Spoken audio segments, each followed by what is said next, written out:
오늘 성경 말씀은 사무엘상 19장 1절에서 12절 말씀 보도록 하겠습니다. 한 절씩 교독하겠습니다. 사울이 그의 아들 요나단과 그의 모든 신하에게 다윗을 죽이라 말하였더니 사울의 아들 요나단이 다윗을 심히 좋아하므로 그가 다윗에게 말하여 이르되 내 아버지 사울이 너를 죽이기를 꾀하시느니라. 그러므로 이제 청하노니 아침에 조심하여 은밀한 곳에 숨어 있으라. 내가 나가서 네가 있는 들에서 내 아버지 곁에 서서 내 일을 내 아버지와 말하다가 무엇을 보며 내게 알려주리라 하고 요나단이 그의 아버지 사울에게 다윗을 칭찬하여 이르되 원하건대 왕은 신하 다윗에게 범죄하지 마옵소서. 그는 왕께 득죄하지 아니하였고 그가 왕께 행한 일은 심히 선함이니이다. 그가 자기 생명을 아끼지 아니고 블레셋 사람을 죽였고 여호와께서는 온 이스라엘을 위하여 큰 구원을 이루셨으므로 왕이 이를 보고 기뻐하셨거늘 어찌 까닭없이 다윗을 죽여 무죄한 피를 흘려 범죄하려 하시나이까. 사울이 요나단의 말을 듣고 맹세하되 여호와께서 살아계심을 두고 맹세하거니와 그가 죽임을 당하지 아니하리라. 요나단이 다윗을 불러 그 모든 일을 그에게 알리고 요나단이 그를 사울에게로 인도하니 그가 사울 앞에 전과 같이 있었더라. 전쟁이 다시 있으므로 다윗이 나가서 블레셋 사람들과 싸워 그들을 크게 쳐 죽이매 그들이 그 앞에서 도망하니라. 사울이 손에 단창을 가지고 그의 집에 앉았을 때 여호와께서 부리신 악령이 사울에게 접하였으므로 다윗이 손으로 수금을 탈 때에 사울이 단창으로 다윗을 벽에 박으려 하였으나 그는 사울의 앞을 피하고 사울의 창은 벽에 박힌지라. 다윗이 그 밤에 도피하매 사울이 전령들을 다윗의 집에 보내어 그를 지키다가 아침에 그를 죽이게 하려 한지라. 다윗의 아내 미갈이 다윗에게 말하여 이르되 당신이 이 밤에 당신의 생명을 구하지 아니하면 내일에는 죽임을 당하리라 하고 미갈이 다윗을 창에서 달아내리매 그가 피하여 도망하니라. 아멘. 네, 오늘의 제목은 사울이 다윗을 죽이려고 하다라는 제목으로 말씀을 나누려고 합니다. 18장에서도 사울이 다윗을 죽이려고 했었죠. 근데 다 실패했습니다. 사울의 딸들을 이용하죠. 사울이 딸과 결혼시켜 준다는 것을 미끼로 그렇게 하면 뭐 어떻게 합니까? 왕의 사위가 되기 위해서 다윗이 열심히 전쟁에 나가서 싸울 것이다. 그렇게 하면 뭡니까? 더 위험해지죠. 그러면 이제 블레셋 사람들이 다윗을 죽여줄 것이다. 이런 것들을 기대하면 다윗을 죽이려고 했지만 하나님과 동행하는 다윗은 어떻게 됩니까? 가는 곳마다 승리하죠. 사울이 황당한 요구 조건을 제시했죠. 뭐 남자 양피 표피 100개를 가져오라 그랬는데 200개를 가져올 만큼 더 뭡니까? 요구한 것보다 배로 갖다 줄 만큼 사울의 모든 계략들을 뭡니까? 하나님이 깨트려 버리신 거죠. 다윗이 아무리 열심을 막 다한다 그래도 하나님 보호하지 않으면 이 기적 같은 일들이 안 일어나죠. 근데 하나님과 동행하는 그 다윗, 모든 주변의 사람들이 다 저 사람은 하나님이 동행하시는 사람이구나 라는 것을 알 정도로 하나님은 다윗을 지켜주셨고 보호하셨고 인도하셨으며 사울은 뭡니까? 그럴수록 더 분을 내고 있는 거예요. 누구하고 대적하는 거죠? 사울은 하나님과 싸우는 거야. 그러니까 이길 수가 없는 싸움을 지금 사울은 하고 있는 겁니다. 결국 뭐 사울의 딸 미갈과 다윗은 결혼하게 되었습니다. 사울은 여호와께서 다윗과 함께 하심을 알수록 두렵죠. 자신은 하나님과 함께 하지 못하고 있는데 저 상대방은 하나님이 계속 함께 하신다라는 걸 보면 그리고 그 하나님은 전지전능하신 분이기 때문에 도저히 이길 수가 없죠. 자기가 그 사람이 두렵죠. 그러면 어떡합니까? 하나님 앞에 자기도 엎드려야죠. 근데 뭡니까? 끝까지 대결하려고 하면 어떻게 되겠어요? 싸우면 안 되죠. 그런데 뭡니까? 사울은 그 일을 하는 거예요. 사울은 본격적으로 다윗을 죽이려고. 18장에서는 어떻게 하냐면 간접적으로 블레셋 사람들이 다윗을 죽이게 하려고 하고 막 이렇게 했었는데 이제부터는 본격적으로 자신이 다윗을 죽이려고 합니다. 그래서 자기 아들에게 사울은 그의 아들과 그의 모든 신하에게 다윗을 죽이라고 말합니다. 직접적인 왕의 명령을 왕이 왕명으로 신하와 그의 아들에게 다윗을 죽여라 라고 이런 명령이 들어요. 근데 요나단은 어떻습니까? 다윗을 매우 사랑하죠. 이거는 뭡니까? 남자들 간의 우정이에요. 우정. 사울의 아들 요나단은 다윗을 매우 좋아해서 친구로서 하나님 나라를 이루어갈 믿음의 동력자로서 요나단은 다윗을 너무 좋아하죠. 왜? 하나님과 같이 하는 사람이잖아요. 자신도 하나님과 동행하는 사람으로서 같이 하나님과 동행하는 사람을 보니 기쁠 수밖에요. 그리고 공동의 목표를 가지고 이 세상을 살아가니 얼마나 친구로서 뭡니까? 기쁘겠어요. 좋아할 수밖에 없죠. 그런 다윗이 죄 없이 지금 아버지가 죽이라고 하니까 요나단은 마음이 힘든 거예요. 그래서 요나단은 다윗에게 그 위험을 알립니다. 자신의 아버지 사울이 다윗 너를 죽이려고 하니까 부탁할 건데 너 아침에 그냥 평소처럼 막 이렇게 궁궐로 들어오려고 그러지 말고 은밀한 곳에 숨어 있으라는 거예요. 아침에 궁궐로 출근하다가는 모든 신하들이 지금 다윗 왕명으로 뭡니까? 다윗을 죽이려고 하니까 죽겠죠. 그러니까 숨어 있으라는 겁니다. 그러면 자신이 나서서 다윗이 숨어 있는 들에서 아버지 사울 곁에 서서 다윗은 사울 앞에서 다윗을 변호하여 아버지와 대화하다가 사태를 봐서 만약에 아버지가 다윗을 계속 죽인다 그러면 뭡니까? 다윗은 도망가야죠. 근데 거기서 사울이 어떤 진짜 마음의 의중을 가지고 있는지를 확인해 보겠다라는 겁니다.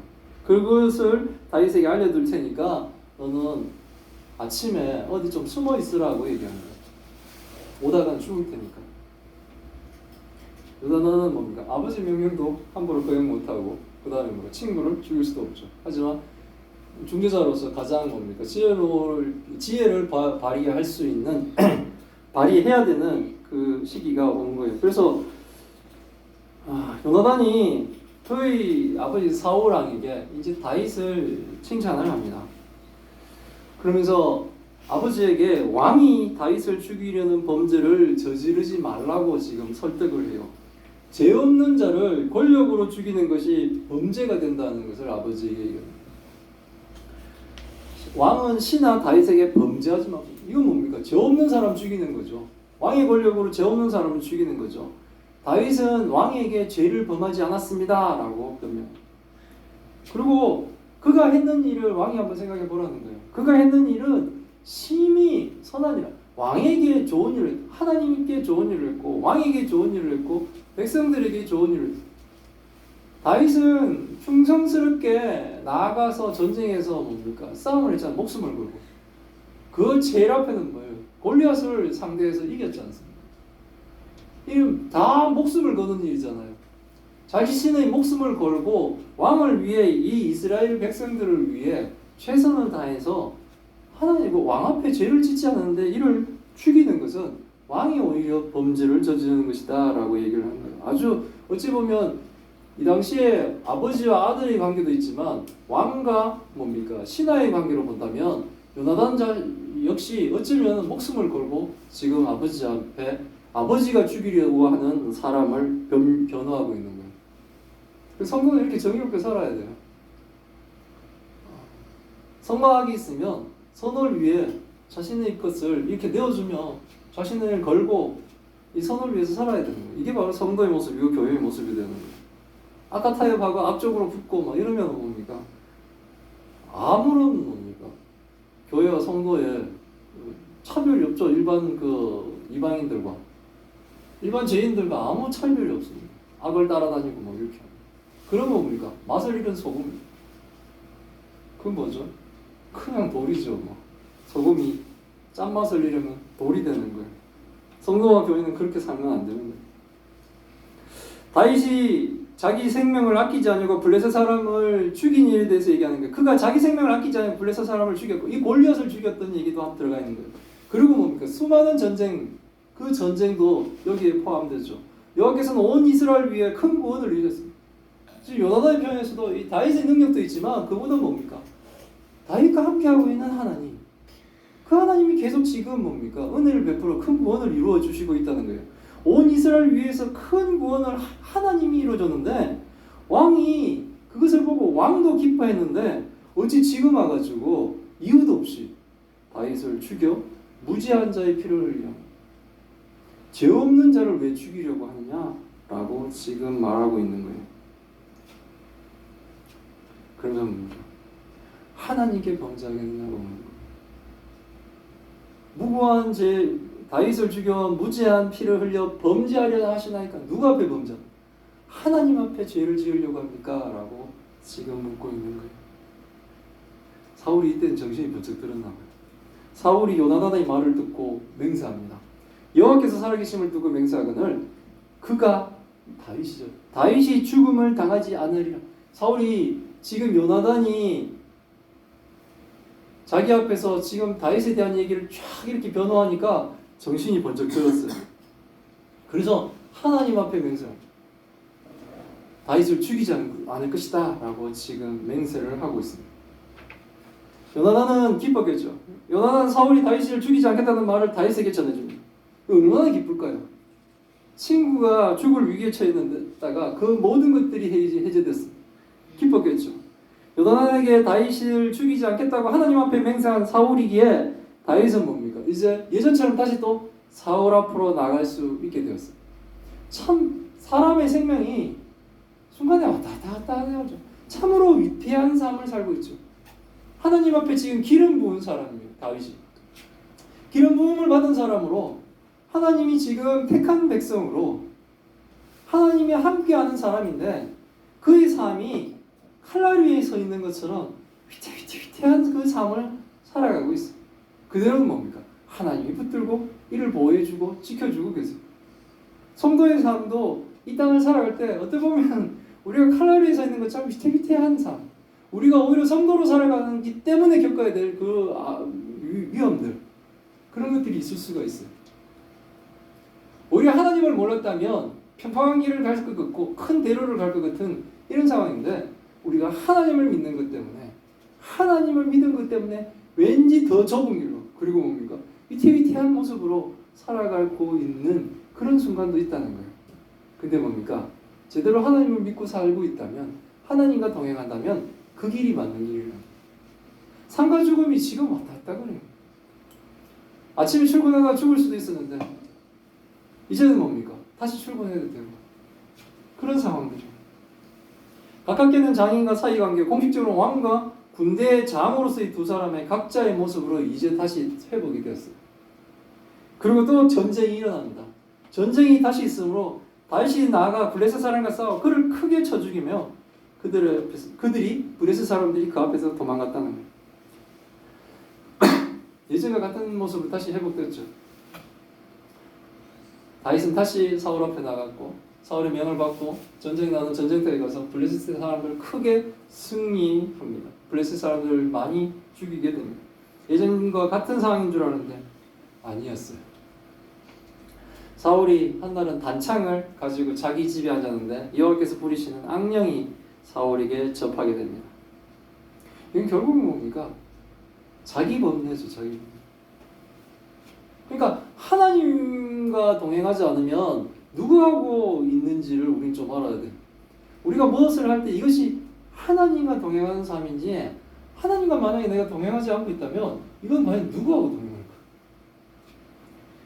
악령이 잡히면서 악령이 잡히면 어떻게 됩니까? 뭐 예전처럼 다윗은 뭡니까? 수금을 연주해서 사울을 또 진정시켜야겠죠. 그래서 다윗이 손으로 수금을 타는데 이번에 사울이 자기가 든 단창으로 다윗을 벽에 박으로 이거 뭐 꽂아서 박겠다는 거예요. 창이 사람을 뚫고 벽에 박혀서 이 사람이 벽에 이렇게 매달려 있는 그렇게 만들려고 했다는 거예요.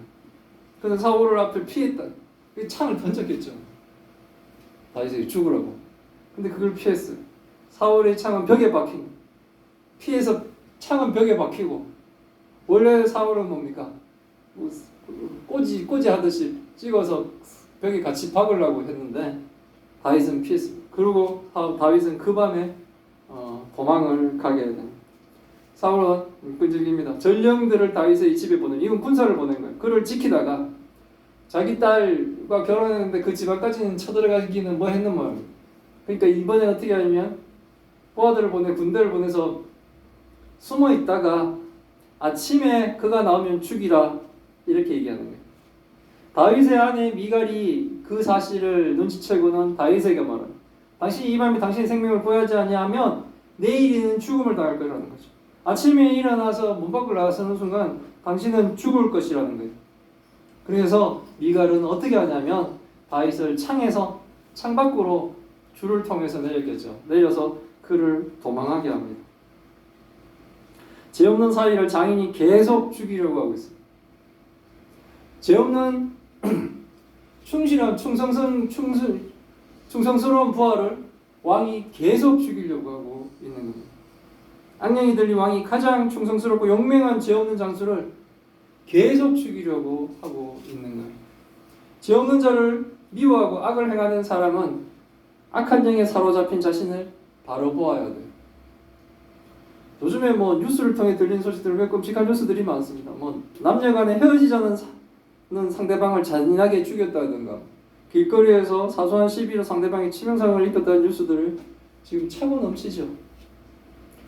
모두가 하나님과 함께하지 못하는 사람들의 이 분노조절 장애가 일으키는 사건들입니다. 사울의 시기와 질투의 근본은 사울이 하나님과 함께하지 않는 것에서 문제가 생기는 거예요. 하나님을 불순종하며 하나님과 동행을 거부한 사람들, 그 사람들에게서 일어나는 근본적인 그 문제는 뭡니까? 가만히 있지 못하고 겉으로 자꾸 나타나는 거예요. 공격적이거나 남을 시기하거나 남을 죽이려고 하는 이런 것들로 자꾸 일어나는 거예요. 하나님과 동행하지 않는 사람들은 뭡니까? 남녀간에 싸우기도 하고 헤어질 수도 있죠. 서로의 의견이 동일하지 않으면. 그럼 그걸 인정해줘요. 상대방을 존중하거나 인정해주지 못하는 사람, 그 삶은 계속되어도 뭡니까? 불행하겠죠. 그렇다고 분노해서 죽이고 그 여자 집의 식구들도 죽이는 거죠. 이런 뭡니까? 끔찍한 일들이 벌어지는데 지금 뭡니까? 사울이 자기 사위 다윗을 죄 없이 죽이려고 하는 모습입니다. 지금 뉴스에서 나오는 그 끔찍한 사건들이나 세상은 뭡니까? 어찌 보면 큰 변화가 없었습니다. 사울의 시기와 질투의 근본이 하나님과 함께하지 못합니다. 그러면 뭡니까? 우리는 하나님과 함께하는 삶을 살아야 돼요. 사람들이 비슷한 문구지만 좋아하는 게 뭐냐면 하나님이 내 안에 거한다는 것에 기뻐요. 우리가 예수 그리스도를 영접하면 하나님이 우리 안에 거한다. 근데 또 다른 표현으로는 우리가 하나님한테 거한다는 표현이 있어요. 두 개의 표현이 비슷하다고 우리 신대원 동기 목사님이 지금 박사과정 밟으면서 이렇게 글을 써놨는데 보니까 성경은 사실 그 의미를 별 차이 없이 쓰고 있음에도 불구하고 많은 사람들이 하나님이 내한테 거하는 것에는 기뻐하면서 자신이 하나님한테 거하는 것에 대한 생각을 못 가지는 거예요. 하나님이 내 안에 들어오면서 뭔가를 하나 획득했는 같은 것처럼 게임에 나오는 무슨 큰 강력한 무기를 하나 얻은 것처럼 취급하며 뿌듯하게 하는데 내가 하나님한테 거하며 내가 완전히 하나님께 순종하며 내 것을 놓고 하나님 걸 따라가려고 하지는 않으려고 한다는 거죠. 같은 의미, 같은 뜻으로 성경을 사용하지만 우리는 뭡니까? 두 가지를 완전히 다르게 이용해 먹고 싶어하는 마음들이 있더라는 거죠. 그렇게 해서는 안 된다.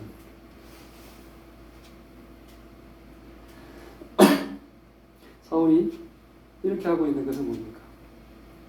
하나님께 불순종이며 하나님의 영이 그에게 쓰나 악한 영이 사울을 사로잡고 사울과 하여금 뭡니까? 계속 범죄를 저지르게 하는 거예요. 우리가 계속 악한 마음이 생기고 악하게 행동하려고 한다면 잠시 딱 스톱을 하면 지금 나는 하나님과 동행하는가? 아니면 내게 악한 영이 있으려고 하는가? 물론 예수 그리스도를 믿은 우리에게는 뭡니까? 성령님이 거하셔서 어디 악한 영이 설치겠습니까만은 아직 살아있는 우리의 옛 사람은 뭡니까? 오히려 하나님보다 그쪽을 쫓아가기를 좋아하지 않습니까? 그래서 그때는 뭡니까? 자신을 다독거리고 하나님 말씀 붙들고 하나님 길을 따라가야 돼요. 재미없어 보이고 흥미없어 보이고 저러 가면 내가 죽을 것 같고 망할 것 같더라도 아니요. 그 길이 살 길이기 때문에 우리는 그쪽을 택해야 됩니다. 우리가 사는 세상에 하나님과 함께 하지 않는 사람과 우리는 함께 같이 살아야 돼요. 이건 성도에게 큰 부담이에요. 내가 하나님의 정도를 걷고 싶어 하는데 하나님의 정도를 걸을 때 내가 피해를 입고 데미지를 입을 이런 상황들이 발생할 수 있는 환경을 우리는 살아가야 된다는 거예요. 교회에만 들어오면 다 좋죠. 다. 교회에 나쁜 권사님이 어디 있습니까? 나쁜 목사가 어디 있고 나쁜 교회가 어디 있어요? 교회 안에서는 다 괜찮은 게 그렇죠. 사회로 돌아가면 거기서 그 교회 안의 모습들을 보여야 되는데 그렇게 보이기가 힘들 환경들과 조건들이 막 만들어지고 있어요. 그때도 뭡니까? 우리는 성도의 길을 걸어야 된다는 거예요. 하나님과 함께하는 사람으로 삶을 살아야 된다. 억울하게 죽음의 위기를 겪어야 하는 다윗처럼 어쩌면 우리도 우리의 잘못 없이 악인들로부터 공격을 받고 모함을 받을 때가 있습니다. 다윗이 얼마나 무섭고 억울했을까요? 정말 죄 없이 창이 막 날아서 자기 옆을 스쳐서 벽에 박히고 장인 군사들을 보내서 아침에 나오는 자기를 죽이기 위해서 기다리고 있고 창문을 통해서 도망을 가야 돼. 나를 죽이나 안 죽이나 숲에 숨어가지고 저 멀리서 왕과 그 아들이 대화하는 걸 막 이렇게 무슨 얘긴가 이렇게 귀 기울여 들어야 돼요. 아무 죄도 없이 하나님께 기름 부음을 받았다는데 하나님과 동행한 사람이라고 모든 사람들이 인정해 줌에도 불구하고 우리도 억울하고 무서운 때가 있습니다. 그러나 그때 우리가 기억하시길 바랍니다. 다윗을 지켜주시며 날아오는 사울의 창을 피하게 하신 하나님이 당시에 그 다윗을 지켜주셨듯이 우리를 지켜주시고 보호해주실 것을 믿으시길 바랍니다. 다윗을 붙들고 계신 하나님의 강한 오른손이 우리도 강하게 붙들고 계심을 알고 우리는 잘못된 길로 가지 말고 끝까지 뭡니다. 성도의 길을 묵묵히 갈 수 있기를 바랍니다. 교회는 그 길을 가는 거예요. 성도는 그 길을 가는 거예요. 하나님과 동행을 하며 사는 거예요. 그 동행하는 사람이 평탄대로가 아니에요. 왔다 갔다 하는 이 위기의 순간입니다. 이런 순간도 우리는 뭡니까? 하나님과 동행하고 있다면 그 길이 맞다는 거예요. 날아오는 창을 피해야 되는 이 위기 속에 누군가 나를 죽일지도 모른다는 그 위기 속에 사는 이 다윗이 제대로 된 삶을 살고 있다는 거예요.